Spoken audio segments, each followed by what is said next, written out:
Assalamualaikum warahmatullahi wabarakatuh. Halo teman-teman semua. Semoga kita semua dalam keadaan sehat dan tetap semangat ya. Pada kesempatan kali ini, sesuai dengan judulnya, saya akan menyampaikan sedikit materi mengenai konsep dasar akuntansi produk bersama dan produk sampingan atau accounting for joint product and by product. Video ini saya buat untuk memenuhi tugas individu dalam mata kuliah akuntansi biaya 1. Tetapi sebelum masuk ke materi, saya akan memberikan sedikit contoh produk bersama. Nah, berapakah produk yang bisa dihasilkan dalam pengolahan bahan baku kedelai? Sebagai contoh, ada tahu, tempe, susu kedelai, oncom, dan masih banyak yang lainnya. Nah, tapi berapakah harga jual untuk tempe, harga jual untuk tahu, atau harga jual untuk kecap? Berapakah harga jual untuk masing-masing produk tersebut? Nah, dalam materi ini kita akan mempelajari tentang bagaimana cara menghitung masing-masing harga pokok produksi dari berbagai macam produk yang dihasilkan dari bahan baku yang sama. Baiklah, langsung saja tanpa berbasa-basi lagi kita masuk ke materinya.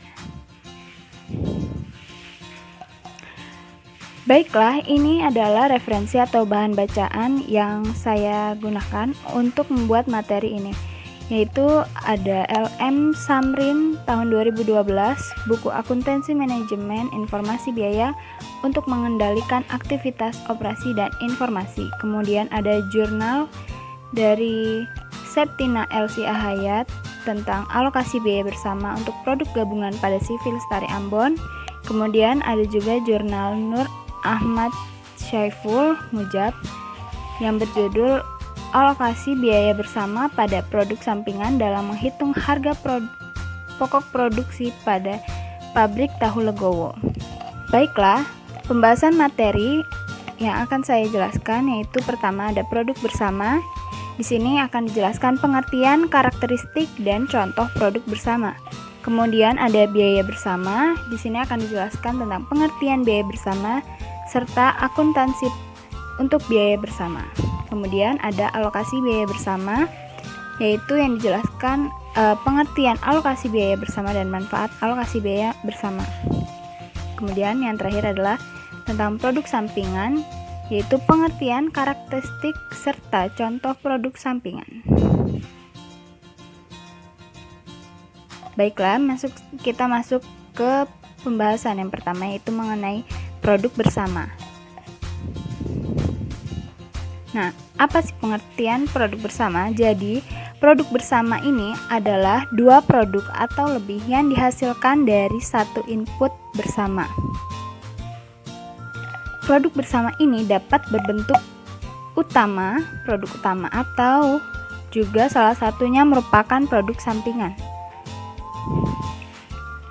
Nah, karakteristik produk bersama menurut Abdul Halim tahun 2008. Jadi menurut Abdul Halim ini, karakteristik produk bersama ada 4, yaitu yang pertama, produk utama yang dihasilkan oleh produk bersama merupakan tujuan utama pengolahan produk. Kemudian yang kedua ada nilai penjualan adalah relatif lebih besar dan relatif sama di antara produk-produk umum. Yang ketiga, setelah terpisah di titik pisah yang akan disebut dengan split off, produk berdiri sendiri-sendiri yang mungkin langsung dijual atau mungkin pula juga produk ini harus diproses lebih lanjut untuk mendapatkan produk yang lebih menguntungkan. Kemudian yang terakhir adalah salah satu produk tidak dapat dihasilkan tanpa memproduksi produk yang lain.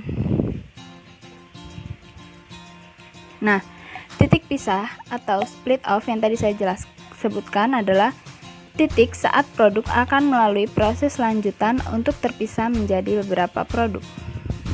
Nah, berikut adalah contoh produk bersama. Di sini ada bahan bakunya yaitu ada kedelai diolah menjadi 3 produk, yaitu tempe, susu kedelai, dan tahu. Nah, tempe, susu kedelai, dan tahu ini disebut dengan produk bersama. Kemudian, kedelai dapat juga diproses lebih lanjut lagi, seperti tahu misalnya akan menjadi ampas tahu. Kemudian ada juga oncom. Nah, ampas tahu dan oncom ini disebut dengan produk sampingan. Kemudian ada minyak bumi. Bahan baku minyak bumi jika diproses dapat menjadi 3 jenis produk ini, yaitu contohnya adalah bensin yang menjadi bahan bakar untuk kendaraan bermotor seperti motor dan mobil. Kemudian ada LPG atau gas. Kemudian ada aftur atau bahan bakar untuk pesawat. Kemudian ada juga, jika diproses lebih lanjut lagi, minyak bumi ini dapat menjadi aspal. Kemudian ada juga minyak tanah. Nah, aspal dan minyak tanah ini merupakan produk sampingan. Berikutnya ada biaya bersama. Pengertian biaya bersama. Nah, biaya bersama atau joint cost ini adalah biaya yang dikeluarkan untuk mengolah bahan baku, tenaga kerja, dan overhead pabrik yang menghasilkan 2 jenis produk atau lebih.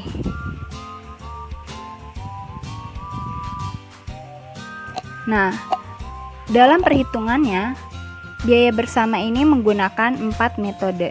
Yang pertama yaitu metode harga pasar atau nilai jual relatif. Kemudian yang kedua ada metode biaya rata-rata per unit.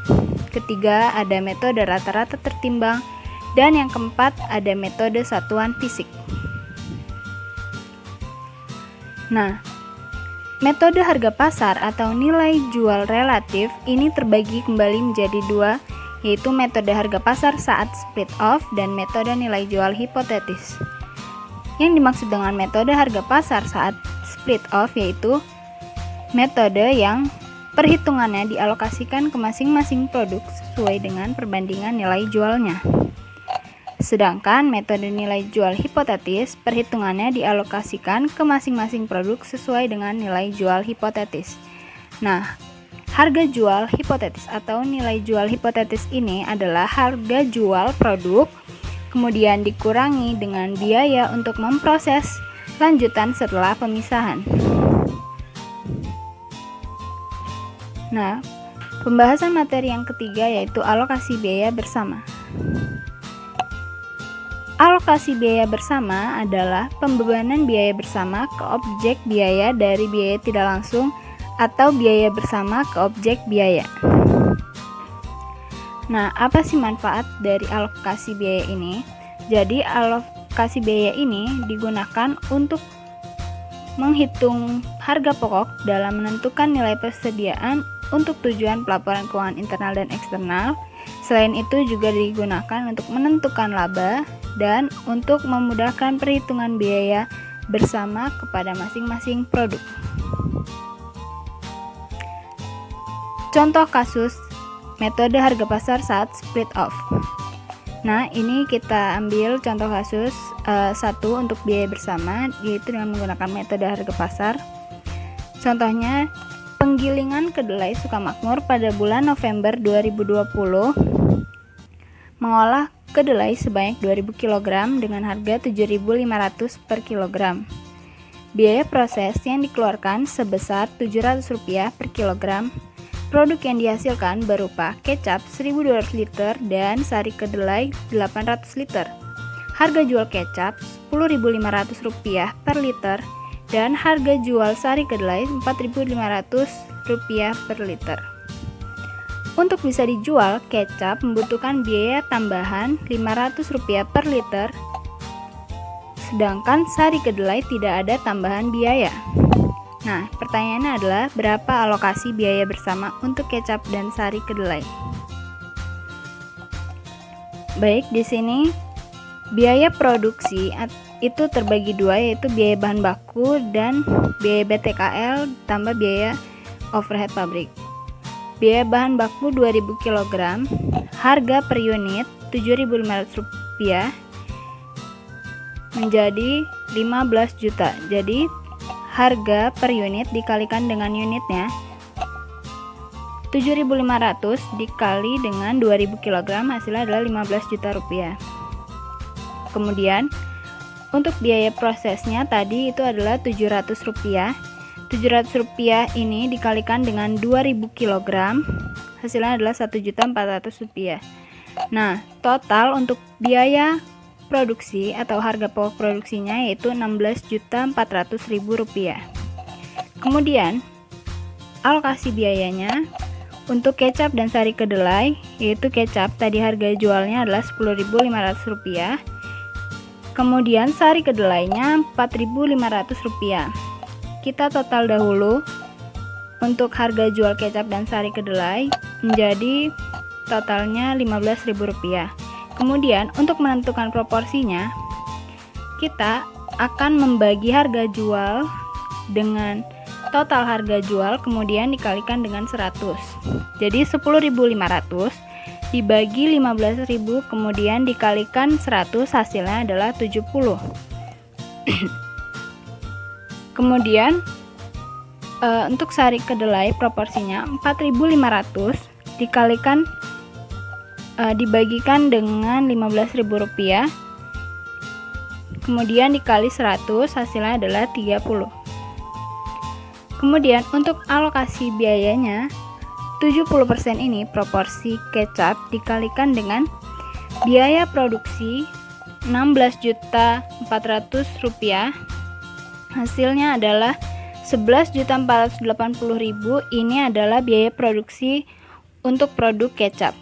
Kemudian untuk memproduksi sari kedelai biaya bersamanya, alokasi biaya bersama yaitu 30% dikalikan dengan biaya produksi yaitu 16.400.000 rupiah hasilnya adalah 4.920.000 rupiah. Jadi total alokasi biaya bersamanya 16.400.000 rupiah. Jadi subtotal harga pokok produksi harus sama dengan total alokasi biaya bersama dari kedua produk tersebut.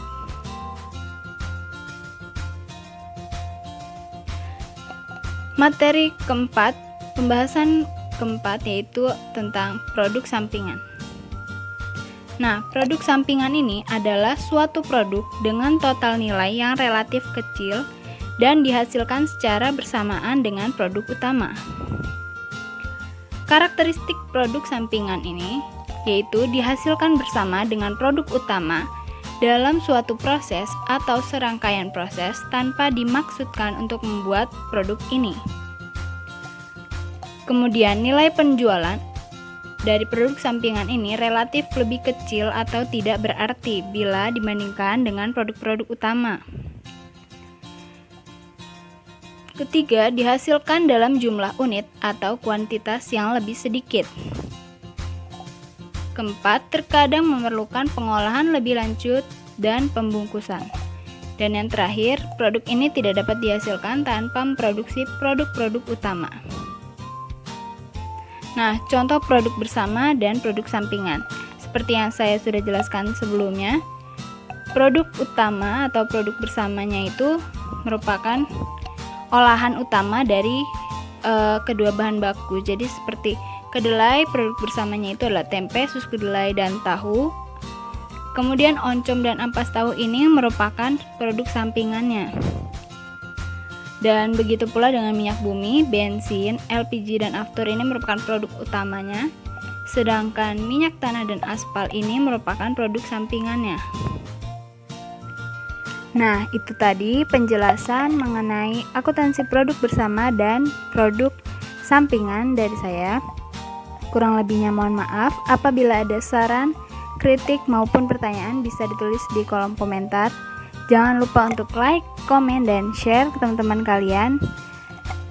Sekian dari saya. Sampai jumpa di video-video selanjutnya. Wassalamualaikum warahmatullahi wabarakatuh. Dadah.